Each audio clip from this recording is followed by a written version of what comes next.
Welcome back to the Pocket Network Podcast, a podcast for real estate professionals to innovate their world.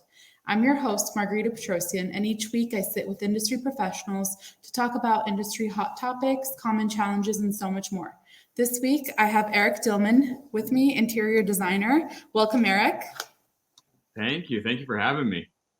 Thank you for coming onto the show so late. I know that you're 3 hours ahead of our time. No problem. I know the feeling. I appreciate it. So let's jump right in and talk about your background and what it took to become an interior designer. Absolutely. Yeah. Since I was little, I've always been into architecture, real estate, interior design, taking the classes. I was thankful to be part of a school district that had a lot of classes to take so I could discover that passion that I had. And I think I'm lucky enough to be someone that has always known what they wanted to do. And that, that's very hard to come by that. And I was lucky enough to go to a school called Indiana University of Pennsylvania, which I went for interior design. And I've been in the industry since 2017. I was a kitchen and bath designer. I also worked for a large retail company designing store floor plans. I've worked in the fabrication of countertop world as well. But I also do interior design on the side, which is my passion, enough to make a podcast myself about everything in interior design, real estate, construction, everything. So I've always just had the passion for it. Yeah, and it seems like you've tried every aspect of it. So that's also really good, especially for real estate when someone might need a designer's help, not only with speaking to contractors, but also maybe picking out the right pillowcases to showcase a house. Absolutely. Yeah. And I'm more on the interior design side where it's more architecture. I'm not doing a lot of the decorating stuff. So I found it's very nice to be part of, in Pittsburgh, we're very close with real estate agents, and on social media, it's been a really fun avenue to be down, and just getting with them and figuring out what buyers are wanting, and also giving us the interior design feedback to the real estate agent on what we see in the market and how we could help them as well. But yeah, I'm more of helping them with layouts and stuff like that.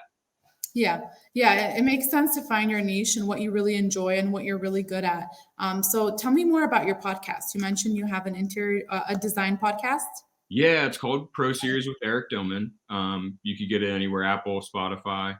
I mainly started it 3 years ago with a real estate agent here in Pittsburgh, just as a post that I could post on my page. I wasn't even in it. I wasn't interviewing. It wasn't to the scale it is now. And then during the pandemic, I just wanted to do something, and I found a passion for interviewing. And I've followed an HGTV star, Ward Schrader from Bargain Mansions, and it kind of just, we were talking and messaging on Instagram, and he was my first interview I did. And I just kept doing that for about a year and a half. And then this past January, I brought it to podcast form. So I have it on YouTube podcast form. And I also post the full video on my Instagram because that's kind of where my popularity started. And I want to make sure it's on there so my followers could see it. Yeah, it's interesting where I've seen naturally just meeting people in the podcast where a lot of people who really love their profession, first of all, have found their passion, but are also, they have some vast experience.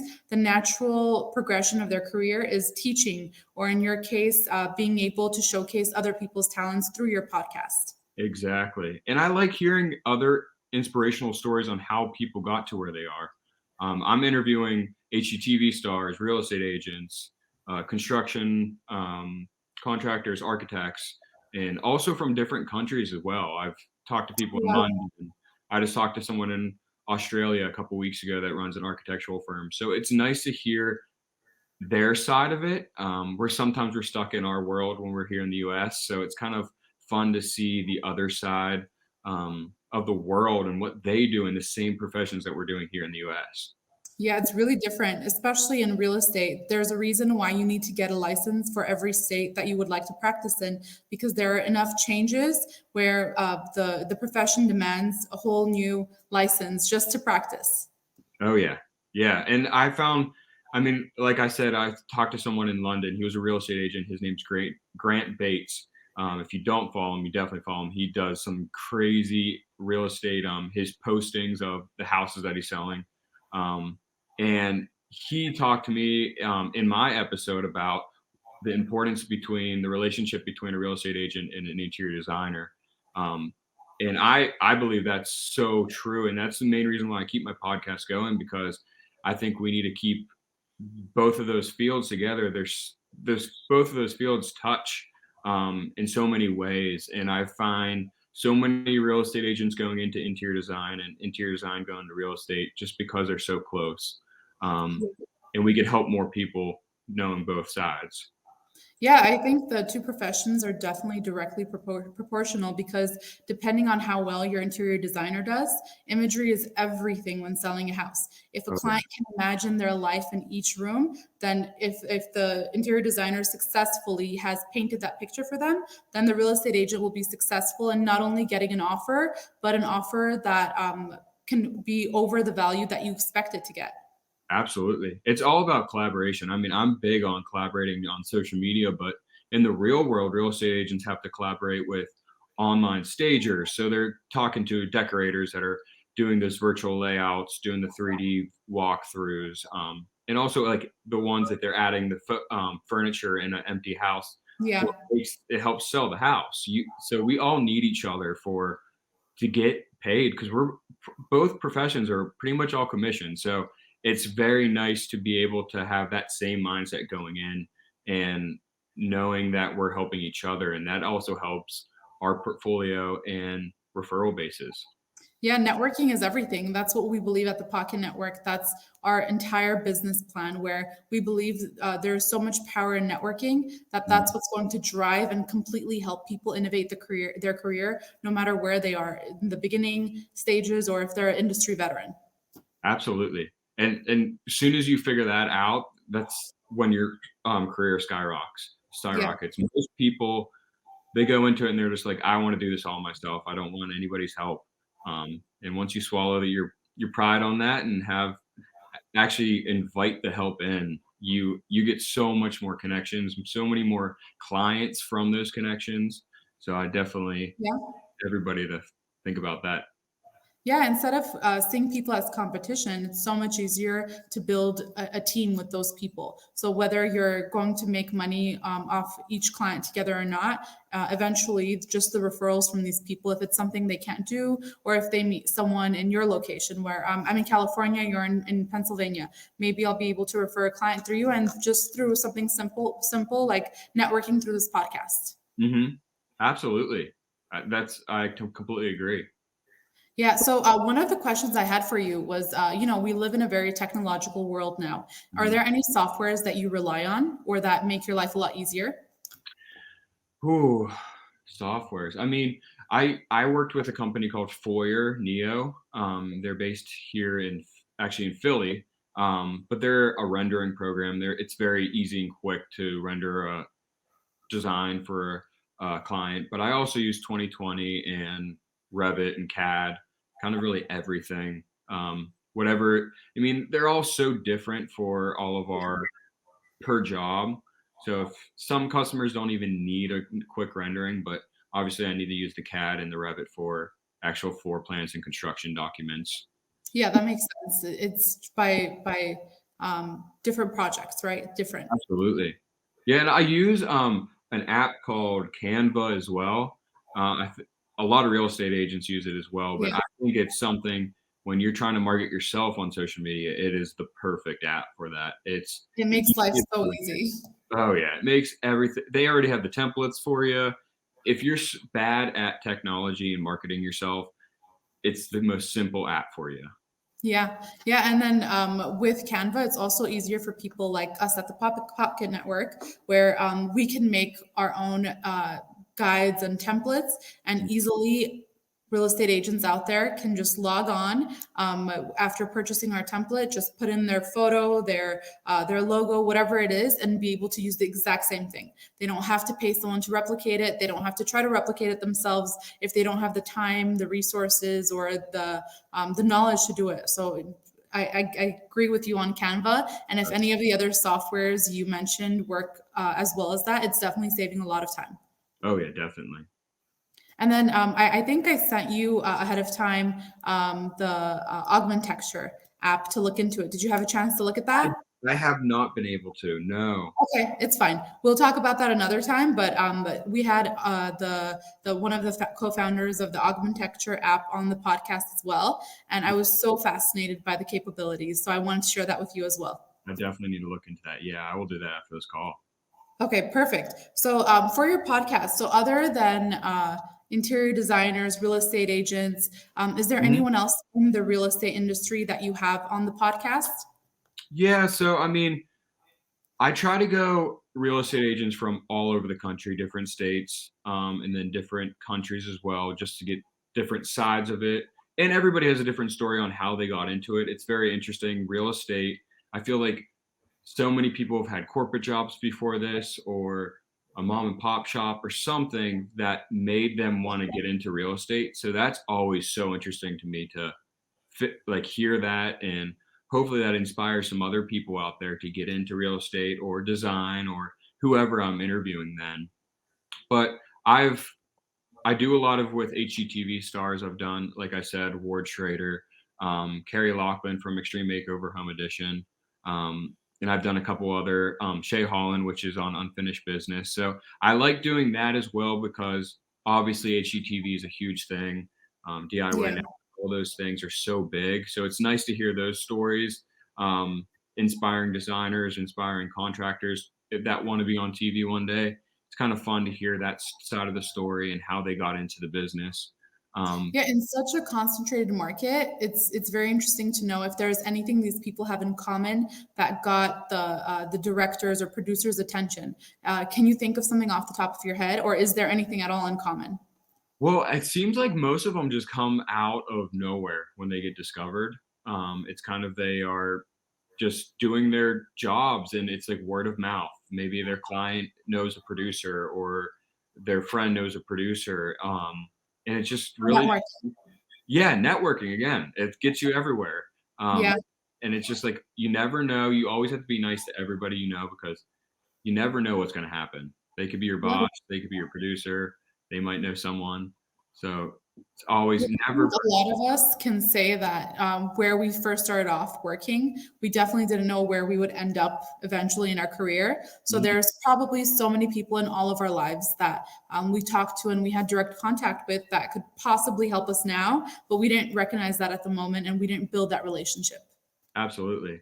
And I've talked about that with some of my episodes, and they've also talked about how it's very important to them to make sure they stay in contact with people that are just getting started because they remember that they started at zero at one point, and making sure that they give advice to people. You know, sometimes it's hard with their inbox and their DMs going crazy with all these people, but they try Yeah. their hardest, and it's very important when you get to a very successful level to also help out others because they're looking to be you one day and they're looking up to you. So you should take that, with great pride and help them out.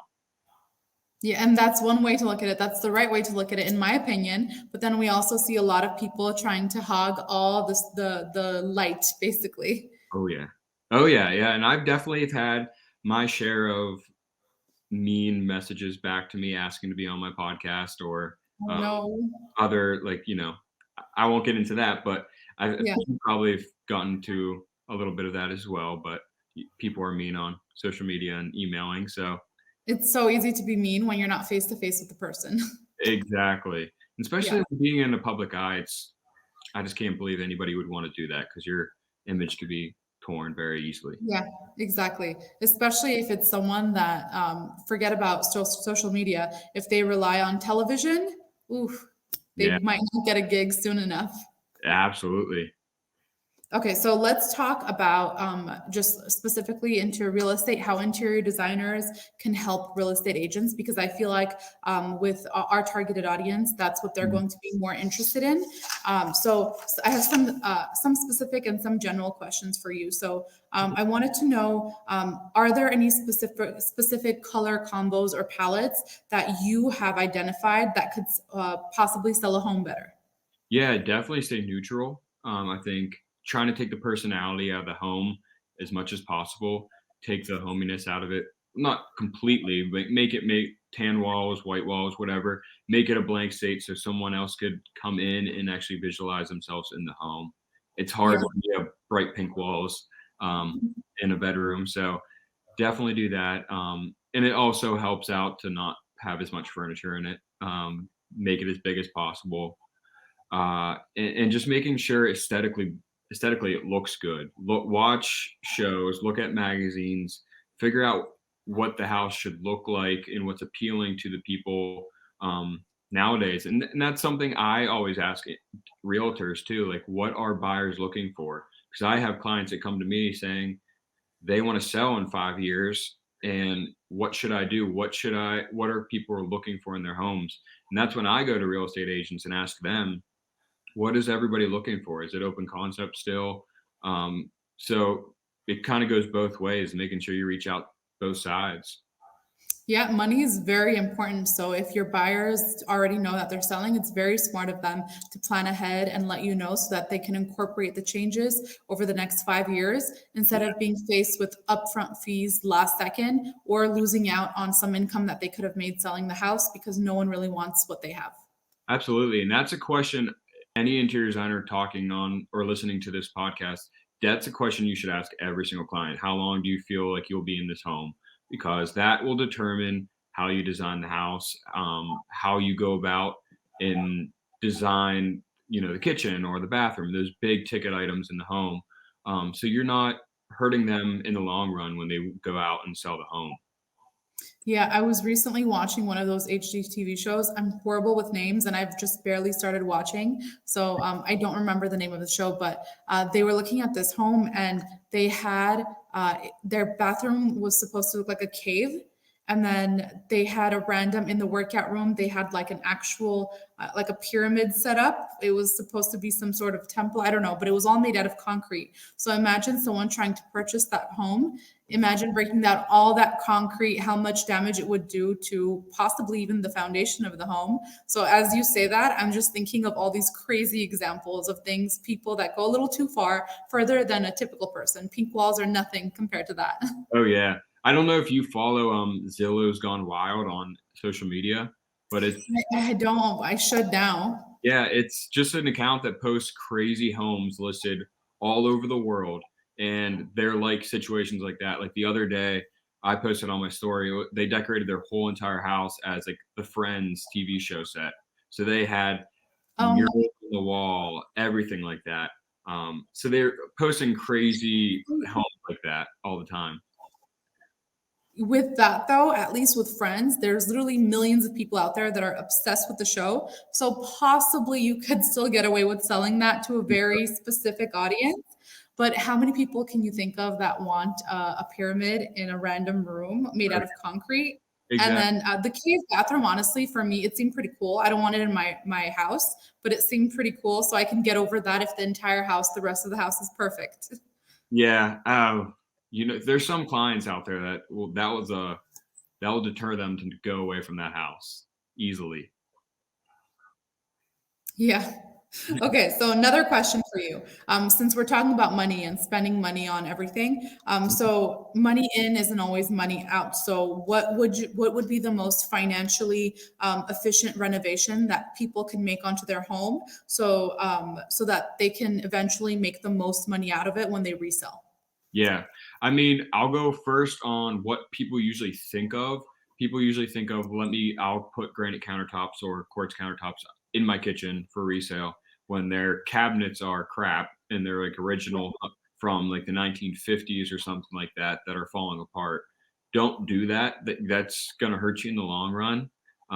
You're forcing the person coming into your house to completely redo the kitchen when you just put all this money into your countertops. Uh, Yeah, that doesn't make sense to me. Exactly, and then, I've found a lot of people that just put floor on top of floor on top of floor. So, definitely don't cheap your way out because it will hurt you in the long run. It could cause you to not fail the inspection. But a quick, easy one would be painting it, but painting it yourself. Obviously, you're not hiring someone, that'd be a fortune, but definitely lighten it up. Make it look bigger. Lighter the color makes the room a lot bigger. That's probably the easiest way. Make sure and it doesn't smell as well. Maybe carpet cleaning, something like that. But if you are going to do a remodel, going cheap with your budget, you might as well just not do it. Yeah. Just maybe give them a stipend when they're buying the house, or just say it to have your real estate say it at an open house. They know that the kitchen needs to be done, but they didn't want to cheap cheap their way out to cause the sale. So definitely choose your battles and think of the long run and don't make those mistakes I said. Yeah, and then just consulting with a professional like yourself. Some Yeah. people might see it as a waste of money, but look at all we're learning through how long has it been? A 10-minute podcast through just two quick questions. But then if someone is ready to sell, who's ready to listen to the advice in a 1 hour phone call or a face-to-face meeting, you can give them advice that would completely raise the value of their home. Oh, absolutely. It's never har doesn't hurt to say, "Just ask a question." What the worst thing they could say is no, and just ask someone else. You're asking the wrong person if they're gonna say no. So, yeah, definitely ask. Yeah, and then I think you pointed out for two different examples. You said about the furniture, so less furniture and lighter walls to do one thing, make the home bigger. So I Yeah, think that's a really great point, and it makes complete sense. I hadn't thought of that ahead of time, but as you say it, if a home looks bigger to me, it would be definitely much more appealing as a buyer. So I think that's something to point out to realtors, something that they could totally do without wasting too much money. oh, absolutely. Yeah, that's a big thing. Okay, and then for your business, Mhm. with all the supply like shortages and expenses, how expensive everything got, has that affected your business directly? I'm assuming the answer is yes. It has in lead time. Obviously, something you could get in 6 to 8 weeks is now, you know, months and months later, which hurts. But still, the COVID has caused more people to be in their home, so it caused more people to hate their homes more. So they're wanting more work done on their home. So it has made us busier, but it has added more headache because of how long it's taking. Um, For sure. yeah, in the beginning, obviously a lot of people were mad about it, but for the most part, people are understanding now that there's huge lead times and freight is crazy right now. So Yeah, I yeah, think at this point, we're all so used to it that it's not even a question of if, but we say, okay, how long do you think it'll take? And let's add a buffer to that just in case how much longer has it taken in previous orders. I was oh, recently trying to buy a couch and the guy said, someone else has ordered, come back in 2 months and you'll see it on the floor before they come pick it up. 2 months later, I call, he said, give me 2 more months. So now I'm thinking, is it going to take 4, 6, or 8 months if I were to order my own couches from this guy? And yeah, obviously, it's not his fault. And we are becoming so much more understanding. I mhm, understand how a client can get so frustrated, but this is such a big issue. It's not just a company specific issue. So yeah, clients are definitely more understanding and they plan accordingly once you're upfront and very transparent about these timelines. absolutely. And yeah, exactly just understanding. I know I actually bought a couch like halfway through COVID, and it took about 6 to 8 months to get, and Wow. it was only because of the coils in the couch were on back order. That's the only thing. The whole Oh couch my is supposed to goodness. fit that. So it's understanding that there's bits and pieces of like a cabinet or something that will delay the project and not just the whole entire material and product of that project. Yeah. Yeah, and my next question was going to be when you do work with real estate agents now, due to these delays, is there anything that you do like uh, basically to make it a softer, um, I don't know, to let them know in a way where they won't be upset with you? Um, I mean, most of the time I'm not with the realtor when I do that. It's more of just the client. Okay. But it can make them even more upset because they want to sell the house real quickly. So how can they sell the house if it's 6 months down the road? They can't get their product in. But obviously that would make the realtor mad just because of they're not getting the commission. But that's again building connections with them and having a relationship with them to have that understanding with each other that there's going to be the delays. You need to think about it. Maybe there's a quick fix that you could just put in for the time being, to help sell the house quickly. Because I know with this hot market, you want to sell as fast as possible, and they're going as fast as possible, and you want to make sure you get the right money. So maybe just thinking outside of the box on my end, trying to figure out what they could do. Yeah, and I think that's really important. Even though the answer may be no, you won't get it in time, you're able to give them another plan to continue to move forward with what their ultimate goal is, which is to sell the home. Exactly. Giving them some reason. Don't just say no. Just always give them a reason as well and Yeah. why it is. And with selling a home, do you think interior or exterior design is more important? Oh, both extremely important. Curb appeal is huge. You obviously landscaping is my biggest thing when I'm looking at a house. Just the cosmetic look of it, but the interior, I feel like a lot of people are nowadays looking at the most. I see a lot of people want to come in and have a nice kitchen, have the nice bathroom, and then other than that, they're fine.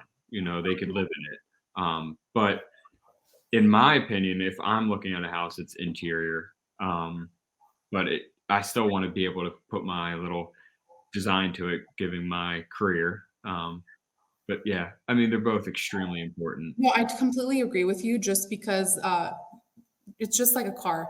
If the inside has all the technological advancements, you're not standing outside your car staring at it most of the time. Yeah, So you could possibly sacrifice that until you can afford to fix the outside too.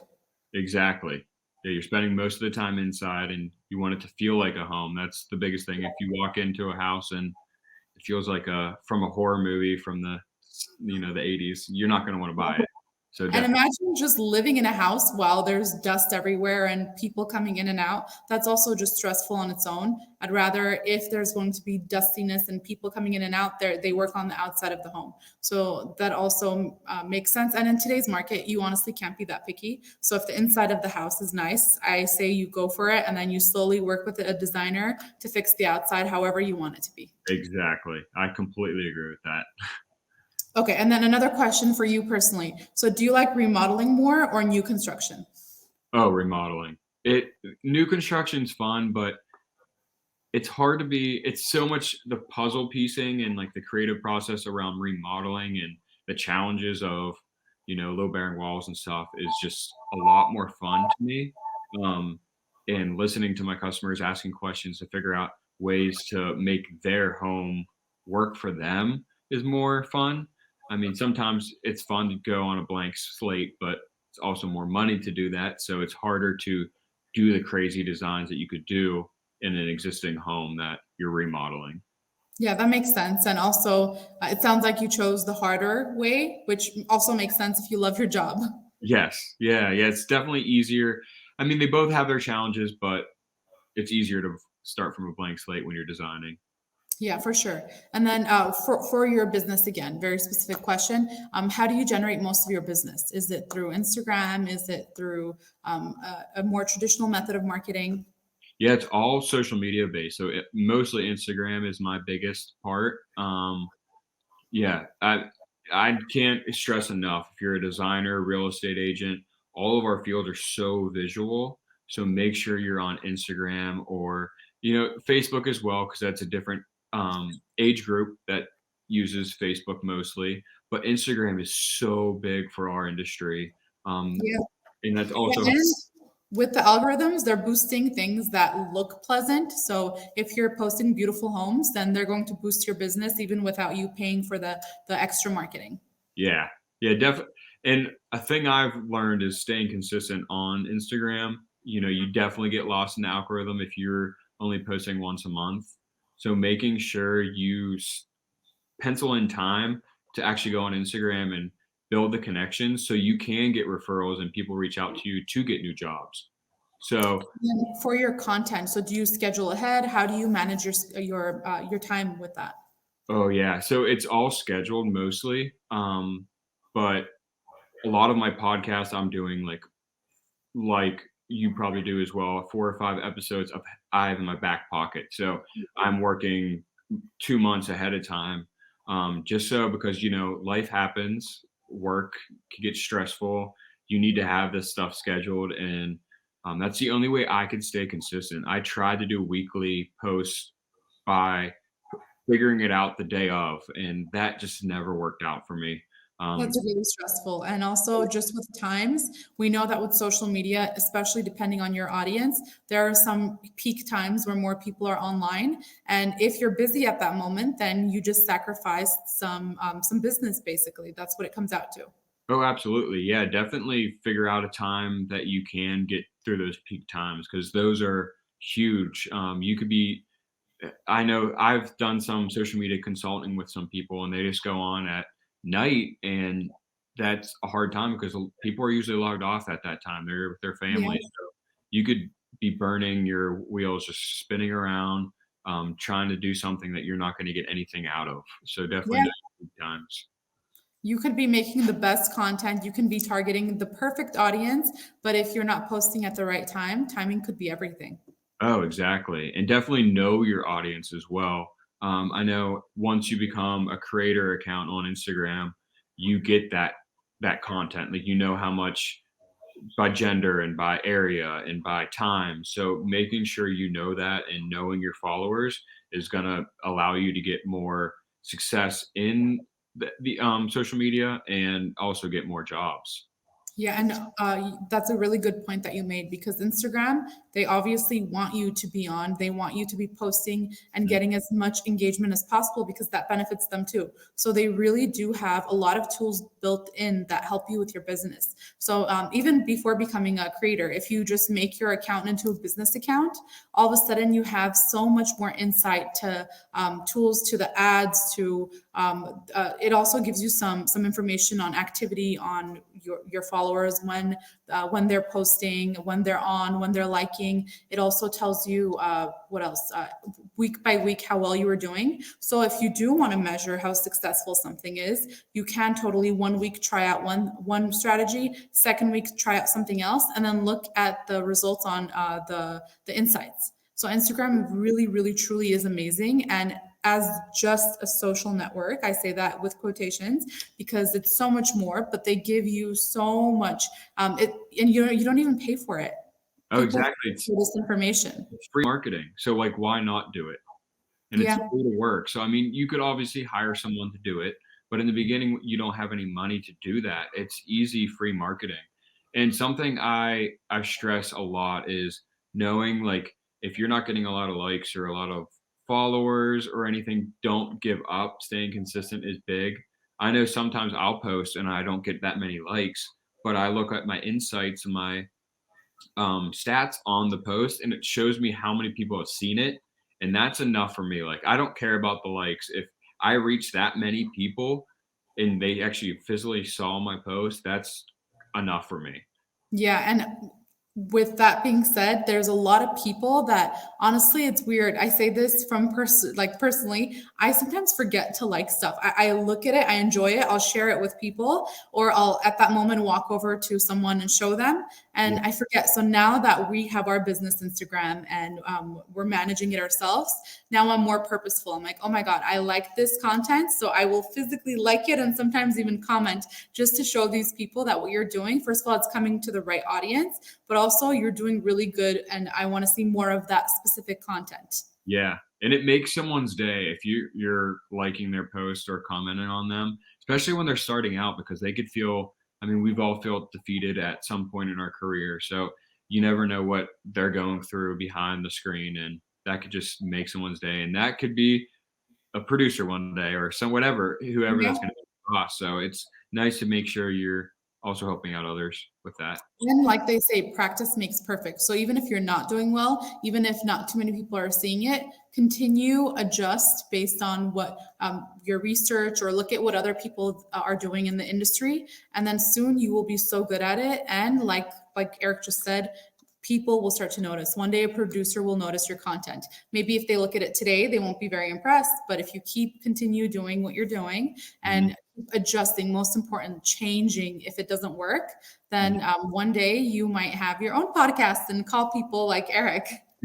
Absolutely. Yeah, feel free to reach out to people as well that you're admiring their account. Just even messaging them saying that you love their account is says wonders to them as well. Yeah.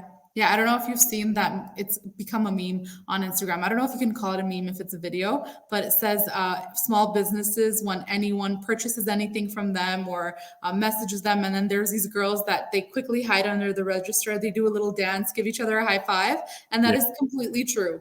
yeah, definitely. Especially because most of these small businesses, they start with the members or the creators, founders, whatever you want to call it. It's they have a full-time job during the day and they're exhausted, but they continue working all through the night because it's something they're passionate about and they love doing it. Absolutely. And it gives them so much more satisfaction when you're commenting and reaching out to something that they feel passionate about. And it's not like the job Yeah. that they are just doing to get their goal dream job. So definitely help them out with that as well. Yeah, exactly. So let's move back into specifics of how interior design can help realtors. So just to remind our audience that using an interior designer can really benefit not just your client, but also at the end of the day, the commission that you're making on a property. So let's talk about building plans. How about we talk about that for a second? Mhm. Can interior design plans change building plans? You mean by like the constructional documents? Yeah, so let's say you have a client coming to you who wants to do like the open concept, Yeah. but I don't know, I don't really know anything about construction, but based on what else they're doing in the house, do you have to either disappoint them or make more changes to what they were originally planning to do? Yeah, I like to always say that anything's possible if you have enough money for it. Um, but if they're doing like if they want the open concept, I would have to bring out one of the contractors that I work with to figure out if that's even possible in their budget. I mean, the open concept is a huge deal for a lot of people for doing a remodel or making their house their home. But Yeah. that could drastically change what they think about the house and if they even want that house. Yeah, so basically the answer is yes, and that's where more networking happens and you have to call in a contractor. Exactly. Yeah, Okay. engineer, contractor. Yeah, and that's another thing. I talk to real estate if they want me to come out beforehand and just look at the house, and if they say, "Can this kitchen do this? Can this do this?" and they could say it in their open house. Well, I've talked to an interior designer. We could do this, or I could do a rendering and show them. Well, this could be your kitchen. So that's another benefit. The relationship between a real estate agent and a interior designer, figuring out how show future clients. Well, could be an option if you wanted it to be, and kind of give them probably a ballpark price just to figure out if they could do that when they move in, or if that's a goal if they buy the house. Yeah, knowledge truly is power. So the more knowledgeable the agent seems, Mhm. the buyer is more likely to actually go through with the transaction with that person. Absolutely. Okay, perfect. And then, so we talked about how real estate agents should work with an interior designer because they can increase the resale value of their home. And then another thing we just talked about knowledge and not, let's go further into that, not making mistakes with any remodels if you're trying to do it on your own. So you can actually save a ton of money by hiring a professional that has the insight and the industry, well, the specific knowledge to what you're doing. Mhm. So, Exactly. Yeah, and so I know a lot of people that are getting ready to sell a home, and they're gonna do the kitchen, their bathroom, and they feel like they'll be their own general contractor, save money. So they'll actually hire people to do the jobs, but they're gonna hire different people to do, like, the plumbing and all that stuff, and in reality, you're wasting a lot of time, you're wasting money because you're hiring more people, there's more fees to it. So it's just the general knowledge of knowing if you hire the correct person that could do everything, do that. And or they might know someone that could help you out. So make sure because that could bite you in the butt. You cannot get your house on the market in time, or it could just be a domino effect. yeah, or they could just communicate exactly what you want to the contractor, because if you were to leave that up to me, I would not know what words to use. If he talked about plumbing, I would not know what that means, if I'm getting a fair deal. But to have a middleman to not only communicate exactly what you're imagining in your head, but Mhm. also be able to make sure that you are getting a fair deal on it, that's also something important. Because if a contractor came into my house and told me, I don't know, painting it costs $8,000. I know that's ridiculous, but I know that now because I've had to hire someone for that. But I would have believed it ahead of time. Oh yeah. Yeah, yeah, I mean, one room, like one tiny little room, $8,000. I would have believed you. yeah, that's nuts. I mean, I've had a client that wanted to save some money and do the kitchen themselves. So they bought the material from me, but they put the kitchen in very bad. The cabinets were lined, so they couldn't get countertops. So they had to Mhm. end up hiring someone to redo it all. So that's again, you're gonna bite yourself in the butt and actually Yeah. hire more people and spend more money. So And you're how not, yeah, stressful is that? If that's not your profession, just learning to do it and then trying to keep whatever line straight or whatever it is he was doing, I yeah, could never. I don't even want to try it. exactly. YouTube could teach you a lot of things, but they can't teach you everything. Yeah. And then, so for the contractors, you were also saying how if you were to hire someone, they could hire all of these people and bring it to your home, so you don't have to reach out to these different types of contractors separately. So with that, technically, if you have, as an interior designer, if you have connections, you could possibly get, let's say, someone to put in cabinets at a slightly discounted price, as than if I were to just hire them as a one-time thing to do my kitchen. Is that correct? Oh yeah, that's definitely correct. Okay, so then now applying all of those discounts, basically paying your interior designer does not come out to be that much more expensive than if you were to do this on your own. Not to mention, they're managing everything. So you're saving a lot of time. Now, count in how much money do you make hourly, the hours and the stress that you're going to save. It's actually much, much cheaper to hire an interior designer once you count all of that in. Oh, 100%. And if you tell them, like, if you tell a good interior designer that's not going to take advantage of you, that comes with every profession. There's going to be someone that's going to take. There's a bad egg everywhere.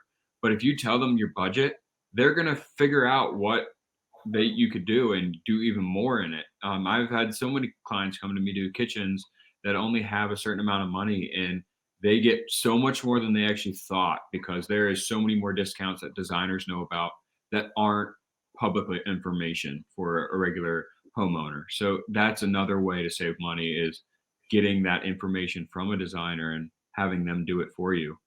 Yeah, and then realistically, when you own your home, there's going to be changes or implementations that you want to make year round. So imagine trying to do all of that on your own. That's a whole part-time or even maybe full-time job on the side if you're going to try to do it yourself completely. Exactly. It's a lot of stress not on you, but also on your family. You have Yeah. kids. It's also dangerous to have a construction site, living in a construction site for months on end. Yeah, and imagine just applying the same amount of time that and energy that that would take into a side business or even just hanging out with the family, how much you can develop those relationships and honestly, how much more at peace you would feel inside. Exactly. Can't And I put a think, monetary value on that. yeah, and I think you see that a lot on a lot of, like, house flipping is obviously a huge thing now.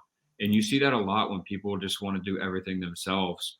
But it's okay to flip the house and get a general contractor to sell the. I mean, you don't want to sit on the house for long. That's the whole point. You want to flip it fast, correctly, to get your money out of it. And if you do it yourself, it's not physically possible to flip a whole house in 2 months by yourself. So I mean, it's okay to ask for help and Yeah. get the right help.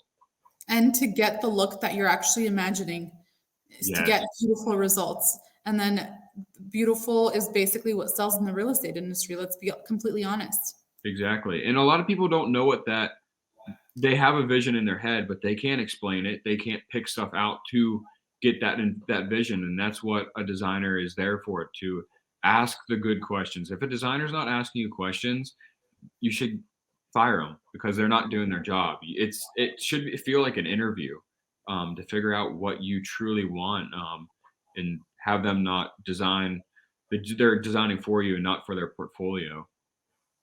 Yeah, exactly. And the designer, again, like you said, based on your budget, there's so many different things that I've been learning lately.